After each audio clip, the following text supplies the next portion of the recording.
ኔስካፌ በሎሚ ቦርጭ ያጠፋል እንዴ? ቦርጫችንንስ እንዴት ለብቻው ማጥፋት እንደምንችል በዚህ ቪዲዮ ላይ እናያለን።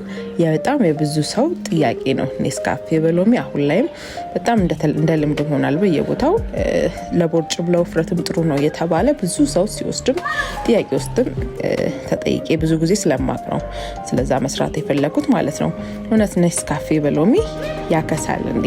መጀመሪያ ስለሱ ከማውራቴ በፊት ቦርጫችን ለብቻ ማጥፋት ስንፈልግ ምን አይነት ቦርጮች አሉ እሱን 5 አይነት የቦርጭ አይነት አለ። እሱም ምን ናቸው? አንደኛው ምንድነው? ብሎትድ ቤሊ በመባል ይታወቃል። የአይነት የቦርጭ አይነት ምንድነው?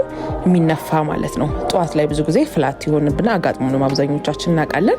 ጧት ላይ ፍላት ይሆናል፣ ብዙም አይኖረንም። ወደ ከሰዓት አካባቢ ግን እየቆየ በጣም የመነፋት ጸባይ ይኖረናል ማለት ነው።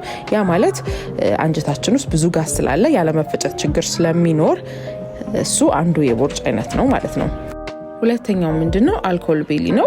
በመጠጥ ምክንያት የሚመጣ የቦርጭ አይነት ነው። ሌላ ሰውነታችን ቀጭን ሊሆንም ይችላል። ሆዳችን በጣም አብዛኛው ጊዜ ከሴቶች ይልቅ ወንዶች ላይ ነው የሚከሰተው። በጣም ትልልቅ ሆድ ብቻ የሚተልቅበት ነው። ስፔሻሊ ቢራ የምናዘውትር ሰዎች ይከሰታል ማለት ነው።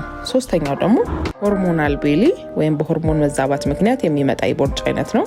ስፔሻሊ ለምሳሌ እንደ ኢንሱሊን ሬዚስታንስ በሚኖር ሰዓት፣ የተለያየ ሆርሞናል ችግር በሚኖር ሰዓት የሚመጣ የቦርጭ አይነት ነው። ፒክቸሩ ላይ በደንብ ያሳያል። አራተኛው ደግሞ ማሚ ቤሊ ነው። እናቶች ላይ ከወሊድ በኋላ የሚመጣ የቦርጭ አይነት ነው። አብዛኛው የወለዱ እናቶች ላይ ይከሰታል። አምስተኛውና የመጨረሻው ደግሞ ስትረስድ ቤሊ ነው። በጭንቀት ምክንያት የሚመጣ የቦርጭ አይነት ነው።